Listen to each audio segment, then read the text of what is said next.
para Ronaldinho Gaúcho, tenta o lance, partiu Vampeta, chegou o Rivaldo, driblou, botou na frente e bateu. Gol!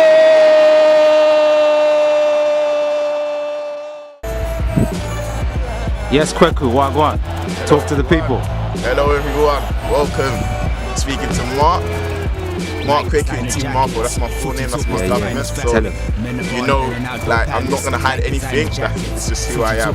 South London, born and raised. Right now we're in Larkhill Park. Yes, we are. You know, the home of Nathaniel Klein and other footballers. Has a rich Sunday league culture. 100%. My son has come here and balled many a time. But yeah, tell the people about your earliest memories. Let's talk about life before we get into football. Who is Kweku? Where does Kweku come from? Tell us about your family. Tell us about your earliest perceptions as relates to life and your outlook. Okay, earliest perception of life is always gonna run into church. Grew up in a church. I went to KICC. There was a lot of places in London, but I was normally southwest. So Pastor Matthew, that was my Ashimalowo. So a lot of teachings from young grew up from there. So understanding your life and your fundamentals of growing up, your responsibilities, who you are in God and in Christ. So that's basically my fundamental. So, you know. And how has that shaped the way you see life? Right now, you grow, you live, you will always make mistakes. I always say this, but you will make mistakes, but those mistakes, you must grow from them. So understanding that sometimes in life, you may not be going down a path where you think you're supposed to be going in, but you will learn these little roadblocks will come and you learn from that. So it will shape you in a way that, you know, your fundamentals will carry you through. Your life decisions will change. You may think, okay, you may have the same philosophy as you were young, but it still carries on with you. So you still have those fundamentals to perceive in life and go on and teach and imprint on other people. Well said. I always find with the group and communal dynamic, there's something very inspiring about how people can impact you when you unite in spaces with other people. So whether that's the church, the mosque. I know for some people when they go to school, they're thinking more about friends and the bonds that they form with people at FutiTalk. That is the philosophical way that I approach everything that we do. It's about the gathering, people encountering people and feeling as if they are not alone. How would you say being in KICC impacted your ability to feel that unity is possible? How did it socially wise impact your life? Socially wise, I got to know practically a lot of people. Being in my mum used to host a lot of the Friday fellowship sessions. Interesting. So understanding that people come to her and talk about their problems, what they're going through. So she's a counsellor? Pretty much. A counsellor now is actually a teacher. Fantastic. So understanding I see where you get it from. So understanding that you can always help people, which I love to do. Like just through life experiences, understanding that some may not need the help or want the help that you may want to give, but you can always offer it. So offering is also, even though it may not be taken in that moment, it's being given, and that person can always come back to you to say, okay, oh, you were talking about this, such and such, and then you can always come in and say, listen, I'm open to you, I can understand where you're coming from, let me help you in any way that I can. That's shouts to mommy. Big. All right, so tell us about your family. What's your nationality? What are your nationalities? Talk to us, bro. Where are you from? Ghanaian, Nigerian. Woo, the duality. Yeah, it is. Some powerful I don't know country. What was your favorite subject? But it's just because Ghanaians probably might be stronger in me. Fantastic.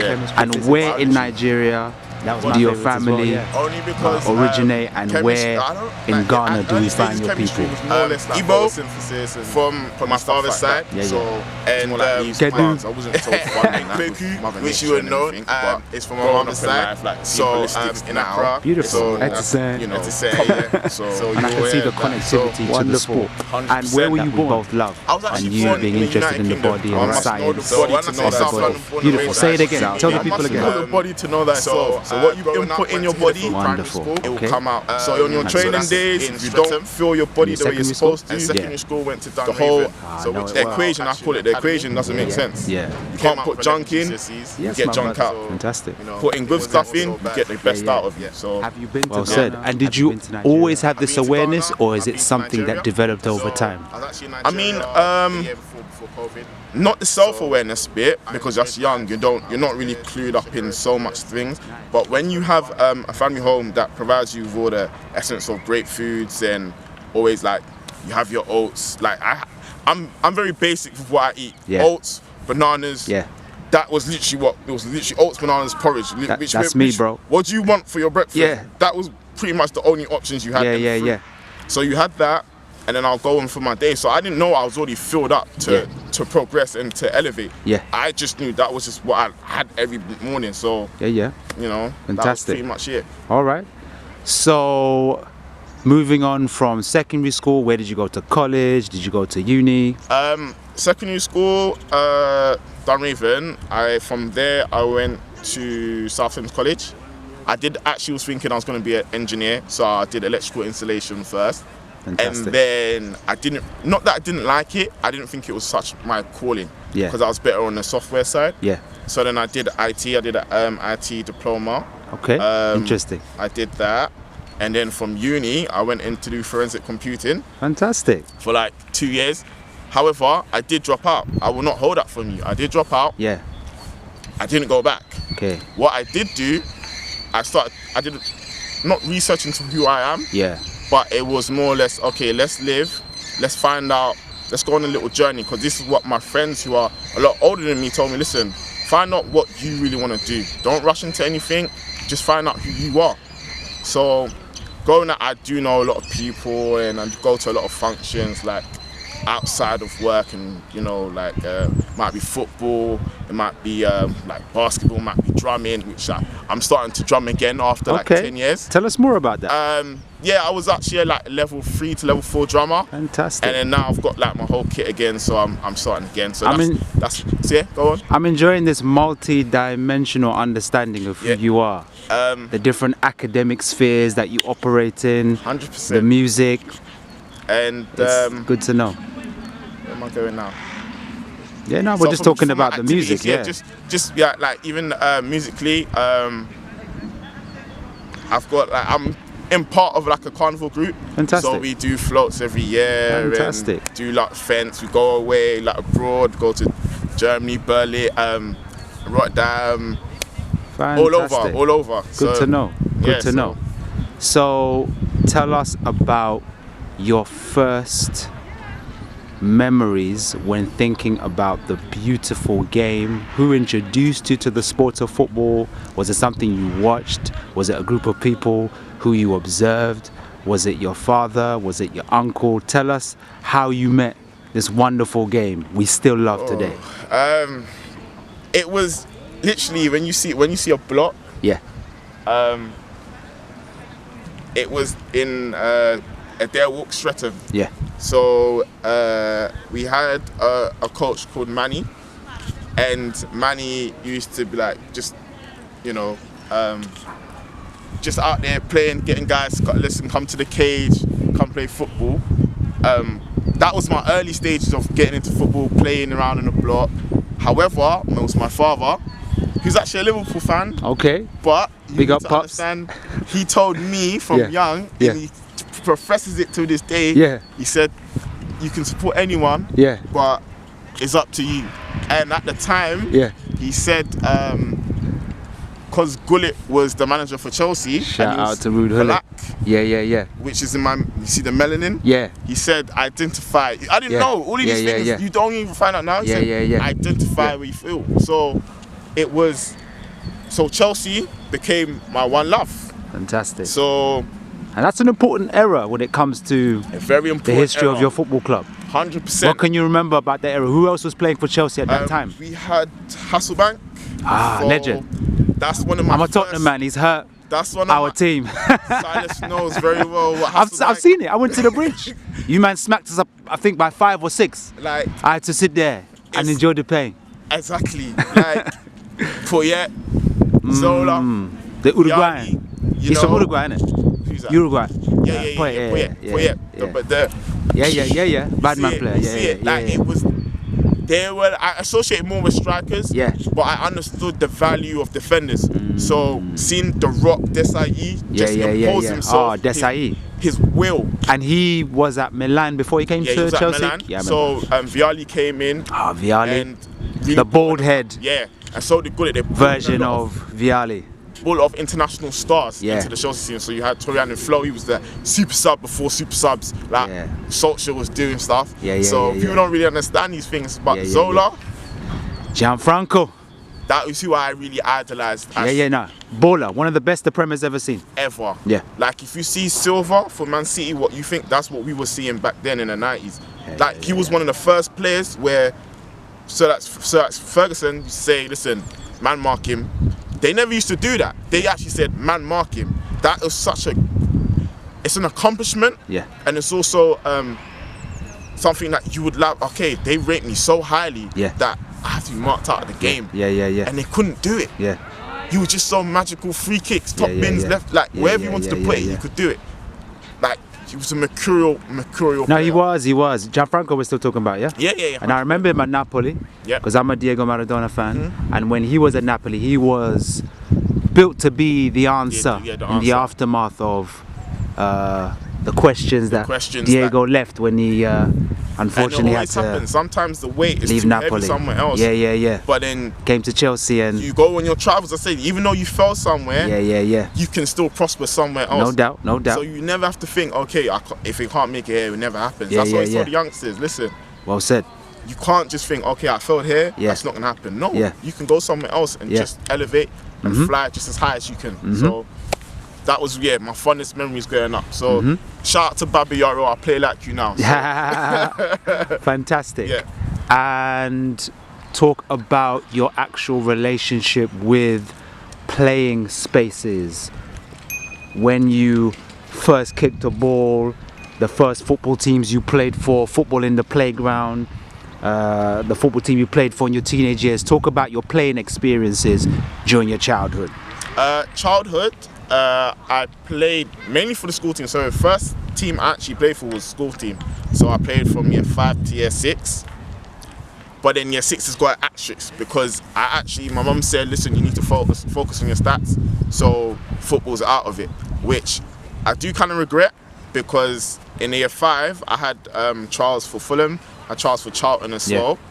They didn't go as best plan as I wanted to because basically instead of going into any scholarship or anything, I didn't have any understanding about it, to be honest. Instead of going for a scholarship or anything what you have now or going to the academy, they literally put us into groups where you play like flag football and like cone drills. So it wasn't exactly what I was experiencing in my school setup. So I didn't like it and it was kind of far. My uncle couldn't take me. So it is what it is. Your family's working. Yeah. So you understand, okay, this opportunity missed. But as life goes on. Yeah. So year 6, year 7, I joined a team called Pello, which is really it's Upper Norwood area. So we played a couple of games there, but I wasn't really feeling that either because when you are playing at a standard where your school team is winning everything and the other team is not doing so well, you sometimes think this is not for me, or you don't see the standard. It's not around you. You're like, okay, I'm not paying for this. It's not happening. So you want to just play with your local ballers instead of playing in something that's structured. Of course. That freedom, that expression. In the cage football was where I was. Come on now, that's the one. To this day, I play. Well, I was 11, playing with 18, 17-year-olds saying, get tough. This is tough area. If you're gonna play on this pitch, don't cry. Lovely. Stuff like that. Like where I enjoyed. Okay, I've got ability. They will allow me to play because they knew I could play with them. I could hang, and that's the one thing that I feel like people need to still go back into the cages and understand the certain things, because you can be fluent with the ball. I agree. You can express yourself in certain ways where you're not restricted to saying, okay, we're playing even though I love 2-touch and I love 3-touch, you can expand. Someone says, okay, he's got this ability. He actually has ability on the ball. Brilliant. Instead of being structured and okay, 1-3-2-touch, move. Fantastic. It kind of restricts certain people that have an imaginative mind with the ball to say, I can beat 3-4 players and then do a 1-2 pass instead of doing a 1-2 pass on a goal. Fantastic. So this sort of little things that people need to understand. I agree. Growing up in a cage, like I always say, look at Sancho now. Yes. He only learned that from the cage. Yeah. He didn't learn that from playing structured football. No doubt. The coach will tell you off. No if doubt. you do some of the stuff he did. Some of the stuff I will still tell you off if I don't feel you actually have the ability. But then who am I to tell you don't have the ability? Express yourself. Well said. And when you're talking, I'm thinking about Neymar. I'm thinking about Dele Alli at his best. I'm thinking about the creative ballers, even Mbappe. There's a documentary film that I watched called Concrete Football about the African players who basically have found life in Paris, in the inner city regions, and that cage football culture where you just express yourself, and how the national team now has been fed by the production of that way of playing football. So the senior coaches know where to go to find the expressive way we've come to understand that is synonymous with French football. And it also reminds me of basketball when you look at the ballers that play at street level versus the ballers who play at professional level. Those ballers who play at professional level know what time it is when they come to the streets, because it's a whole different ball game. You know what I mean? Different skill level, different mindset. And if you can combine the two, it's wonderful. It's that creativity. 100%. You know what I'm saying? No doubt. All right, tell me about Chelsea and expand the understanding that we ought to have about why you continue to select them as your club. Obviously, when you're a child, you come into contact with your club, but as you age with them. You know what I mean? And you make new decisions as to why this will be my club forever. Tell us about Chelsea. Go into detail, my brother. With Chelsea, understanding that people say we were a smaller club before Abramovich, I always say, hell no, it never was the case. It never had been the case. We're always up there fighting for the fourth spot with what Arsenal are synonymous for, fourth spot. With Aston Villa was around, Newcastle, when they had Asprilla. They had a lot of good players at the time. Like, we were fighting with Liverpool as well. Leeds were coming up. Leeds had a good run. Like, legends.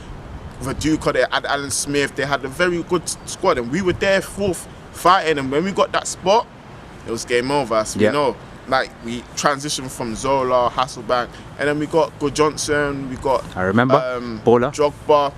We had Makelele. Talk about Drogba just before we move on to the plethora of players who you're listing.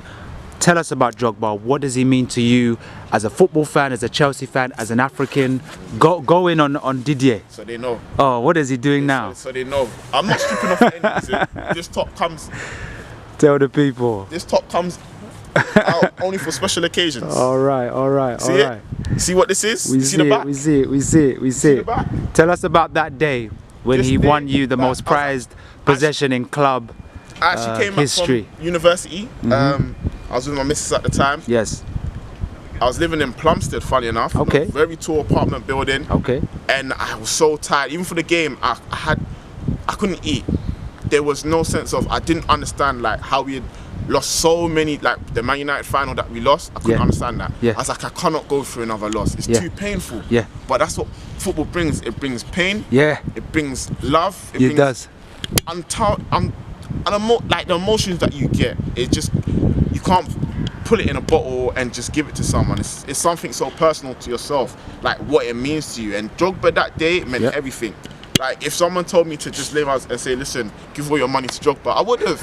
Like, I didn't care. That was my guy. That was momentum. Like, it was just the height of what it meant to be a Chelsea fan. Like, this is our guy. Whenever we need him, he's there. Like, to know that whenever he's there, like, you're gonna win a cup. You're gonna win the game. Like, that's what it means to have a striker you can depend on. Break down that header that he scored, because it looks like an impossible position.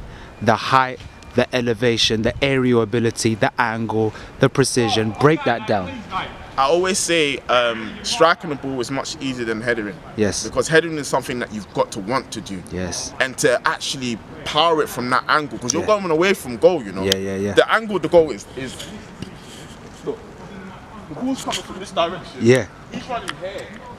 To do that and get into the corner Yes. against Manuel Neuer. Yes. It's not any goalkeeper at that Yeah. period of time. This Yeah. is the best goalkeeper you're going up against. No doubt.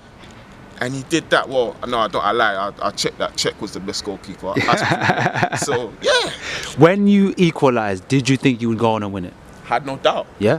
After that, after what Chelsea had been through, Yeah. resolute. Yeah. Resolute. And the semi-final was also memorable.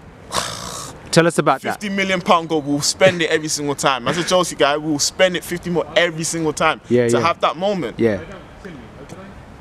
Just to understand, you're 10 men, 10 Yeah. men for a good 70 minutes Yes. against Barcelona. Real talk. But this is not no Barcelona now. This Yeah, is yeah, Barcelona yeah, yeah, of yeah. primes. You Yes. see prime players, Iniesta, Yeah. prime. Yeah. This is a away game. Yes. Like, I'm going to get the white kit as well, because I don't And have both that white goals were memorable. I remember kit. Ramirez. I yeah. remember the dance The after. dance, you see it?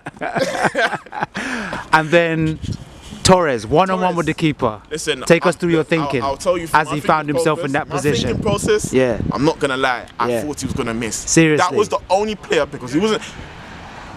He hadn't done anything for us during that season. Yeah. Bear in mind, he came from Liverpool Yeah. in the worst form of his life, injuries. He wasn't that guy that was knocking us out of Champions Leagues, was giving us trouble in the league. He wasn't that guy anymore. Like, when you have a lot of injuries, as I've had in the past, it can be, detrimental to your ability, because you can no longer sprint. There's things that you want to do when you turn. It affects you. However, when he rounded him, I was like, we're going to win this Champions Yeah. League. It wasn't just the goal, it was the finish. It was the finish, because Yeah. I was like, where was that all season? Yeah. Because he did the same thing against that's what Man big United. players do. He rounded the goalkeeper Yeah. and missed. Yeah. My mouth was on the floor, because Yeah, I was yeah, like, don't do it again. Yeah. Don't miss, because that would just, it wouldn't have had any impact on the game at that moment in time, because Yeah. we're still going through. People Yeah. don't realise this. We're still actually going through, even if he missed. Yeah. But I think it would have had like an emotional aspect to guys that thinking we can't finish off our lunch. But you have to finish your lunch. I like that. You must finish your lunch, your dinner, everything, your Fantastic. supper. If it's given to you, finish it. Magnificent. And he did. So what Magnificent. can I say? Yeah. Chelsea, till I die. All right. Talk to us about Nigerian football Must I say and anything Ghanaian football. about I want, JJ Kocha? yeah, talk about the particular character, the particular personality of the Nigerian game. When we think about Didn't the I- Brazilian game, we know the adjectives to use when we think about Ronaldo, Ronaldinho, Pelé, Neymar. Tell us about the Nigerian players who have interested you and how we can explain the Nigerian way. Okay. I don't really like to, the one name that always comes to me, it's not two names, it's actually one name. I always say JJ Okocha. Tell us about It's JJ. one name. Yeah, I used to tell my dad, listen, can I put some orange in my hair? Yeah, I yeah. want to be just like him. Yes. Just to know that you can go like this on the Yes, wall yes, and make yes, someone yes. Do that dance. again, do that Like, again. You're gonna Yeah. dance. Just to know you're gonna. Yeah. That flick, yeah. Yes. We were doing this in 2002 every single day on courts like this, just because we saw it on TV. Yeah. Just to know that this guy is dominating. People, like when they say Paul Scholes, I say JJ makes you looking foolish on the pitch. Yeah. Not to say that I'm taking away from Scholes. Yeah. I'm saying JJ was that guy. He was. When the commentators, Alan Gray and all of them man, Yeah. were saying, oh, he's so fantastic. Yeah, Giving him adjectives. Oh, Yeah, they're yeah. so good they named him twice. Yeah. Just- I love just- it. I love just it. to I've heard know- that before, but every time I hear it, it Like- feels good. JJ Okocha. Yeah. And that team he played for in France, I PSG. say, yeah, PSG, he played for With PSG. but I wanna Ronaldinho go back and more Poch. to the national team. Sure. So we got Kanu, we got Tiribo West. But that's just who we are. We're vibrant, you know? We like to show ourselves as who we are, like Klansmen do. Amokachi, Babayaro, Babayaro. Kanu, Amakachi, yeah? This guy, I always used to say... Amunike. Hey! Like, when you see these George guys... Finidi. as well. Like, Eh? knowing that these guys were so quality, And that quality, even though it has passed on, but I think we're more as a unit. Siasia. You know? Yakini. Rest in power forever. You know? It's to say, not to go back to our past, but we always have to look back on our past and to cherish those moments. Because they gave us such a founding of who we are. Like to say, oh, our Nigerian national team is playing. Like, that was what it was. Like, we had those moments, even in the 98, when we got knocked out against Paraguay. But that game against Spain, my household, when that last goal went in, listen, light bulbs nearly came out the ceiling, bro. Listen. Like, you've got people on the other end, like saying Raul and Maria. It didn't mean nothing to us. We came fearless. Said, we are Nigerians. Yes. And we're going to trouble you. And that's what happened. Fantastic. You know, and, you know, one day, I say one day is very soon, Nigeria, even Ghana, we're going to win the World Cup. Talk about Ghana, talk about players who inspired you from the national team at club level, and explain the particular way, the particular style as relates to the Ghanaian game. I think we have two styles within Ghana. Like, we've gone from playing a more vibrant game then to coming on to more westernizing of structure, but still flowing. So you've got one of my favorite players. We've got Montari, Essien, and Appiah. I always say these are my favorite, even though I like Baby Jet, because of his dances. You get me? His dances. But explain who Baby Jet is for those who don't know. Baby Jet is Asamoah Gyan. Come on. Yeah, Asamoah. So when he came to Sunderland and ripped up the league and popping goals from everywhere, and see he was just let me get that again. Let me get that again. He was just vibrant. So when you see that, as African players just going at it in the Premier League, it gives you a sense that you can come from anywhere and make it. You see the African DNA, the African character, the African expression when we play the game. 100%. Yeah. Because as I said, my three, Montari, Appiah, and Essien. How about dominant midfield players? Abidi Pele. Pele was a magician, but it was a bit before my time. Even though I've seen YouTube videos, my dad goes about him all the time. What does your dad say about him? He said black. He calls him the black magician. Yeah. Nilamti. Tell us about Desai and what did he mean to you? See, as for Desai, even though I wish he chose Ghana as his national team, he didn't. But Desai was the rock, the general. He was something where I embody, because I sometimes play in the back line. I embody that. No, even though the ball, when you go past, you are not going past. Yeah. Because I know that this is what I defend. That goal that you see over there, I'm defending that. Yeah. So you're not scoring. Yeah. I'm not allowing it. In the name of Desai. Exactly. So that's what people need to understand. That rock general, understand that you encompass like the whole field, but then you dictate to your friends, to your followers, to your team members that okay, today we're coming and we're giving our best. Fantastic. We don't. There's no giving up. That is what Desai meant. Always to be strong. Phenomenal. Strong in your challenge. Strong mind. Strong mentality. Phenomenal. Never fear anyone. Yeah. But know that you're going to win today. Brilliant. So talk about your line of work, your experience with people when thinking about needs beyond the physical, and how that ties into the work that we do here at FutiTalk. Okay. So from an early age, my mum was actually a carer. Like before she turned teacher, I used to go and check her before she started her night shift at old people's home, like down in Streatham Vale. Funny enough, I used to that's probably why I associate with a lot of older people than people actually realise, because they used to come with their stories of their lives and just how they've lived. And there was always this one parrot that this one guy called Steve used to give, come in with a parrot and it would just talk to you. You'd be like, wait, is this parrot actually? It was like a poly. It was actually a real life poly. Right now, I'm a recovery coordinator for a non-profit organisation that we help with people with mental health problems and try to restructure their lives so that they're able to process and go back into the community and flourish. So that is just one aspect of what it is that I like doing, which is to help, to enable people to be the best of who they can be, to know that they, even though they may be in dark spaces, that they can flourish. There's no one that they can't help, or know that they can't help themselves. That there is that aspect, and that's what I love to bring to FutiTalk. So that people know that there's other things that they can do with their lives, and there's people that they can talk to, and that FutiTalk also enables us that we can help. We can also enable people to understand that this is not just like a fellowship.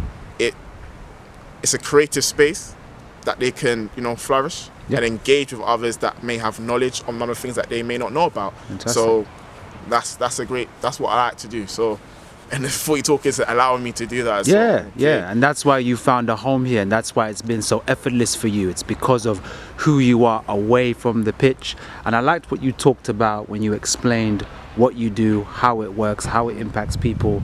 I'm a big believer when it comes to the transference of skills. So who you are as a being, as a thinker, is as you will be in any arena of life. Who you are as a person, your way of thinking, your expression goes onto the pitch. All the and time. You can see the way people play and how that's connected to how they see life. Talk about that, and talk about how you see the game being a tool for life, because a lot of people will think that football is irrelevant, Chasing a ball.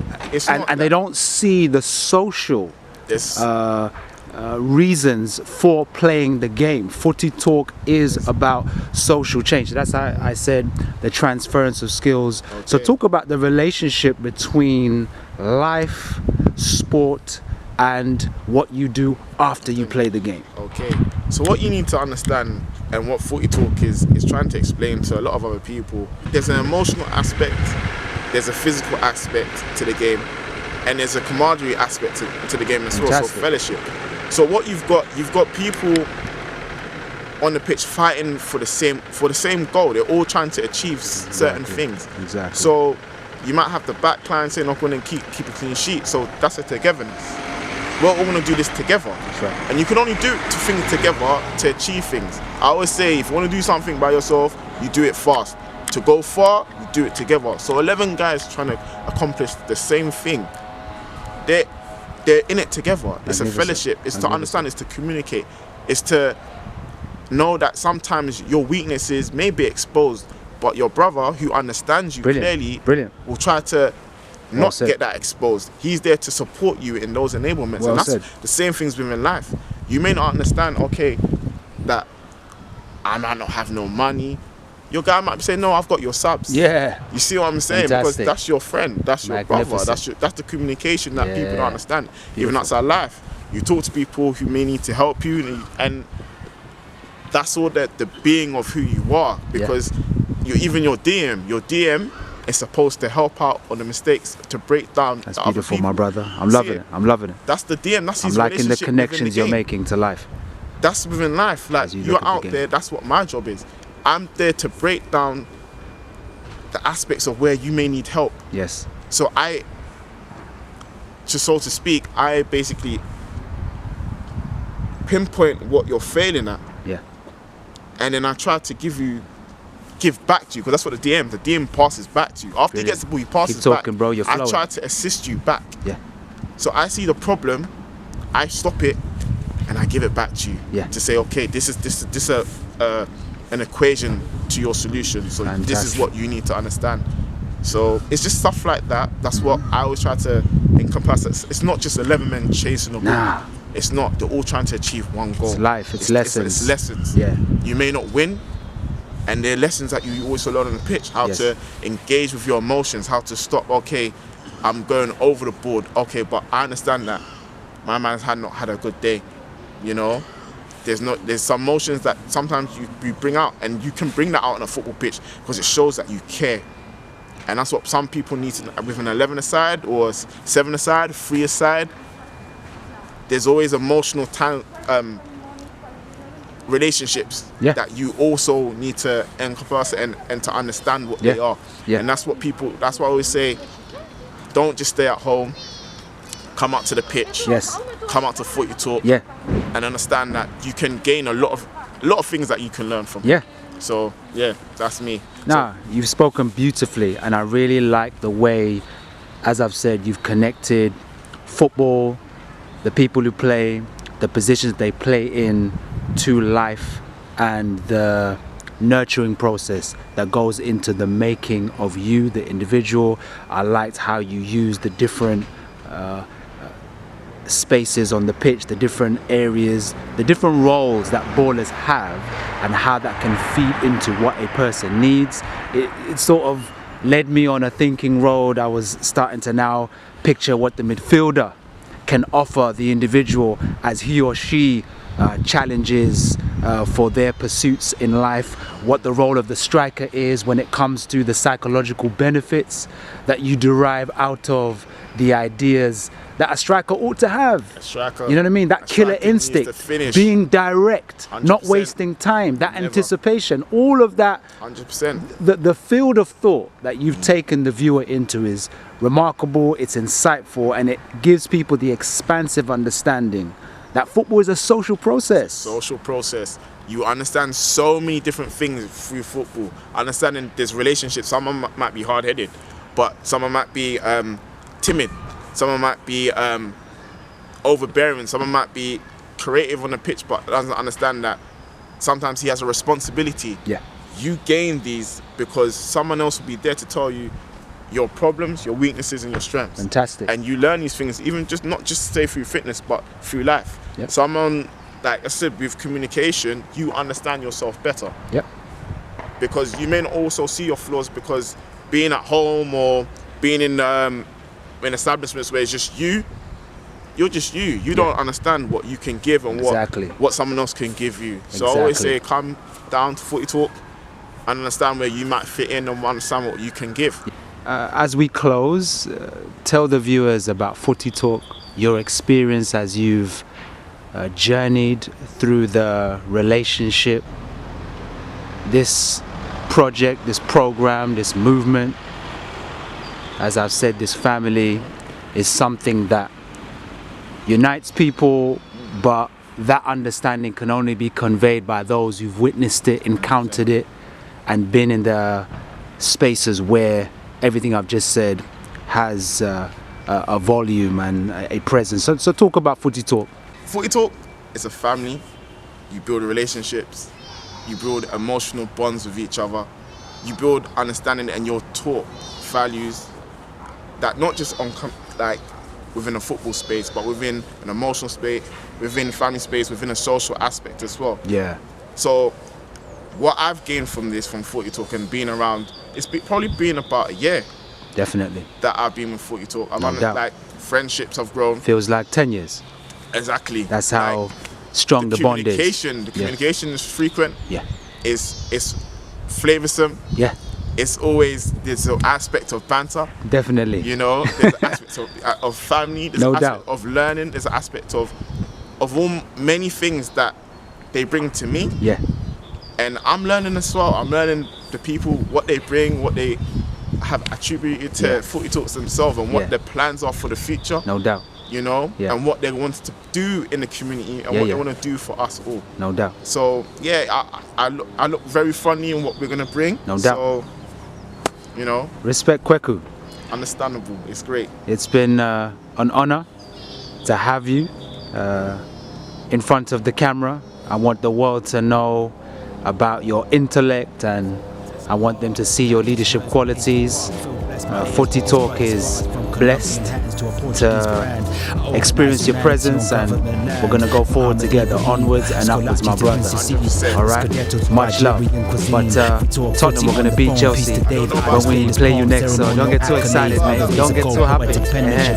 Names in our membership, I ordained the frame of games which are eloquent. San Benito and Adam, football medallions, global plans, Japan and beautiful Italians, a school of academic activists, Africans.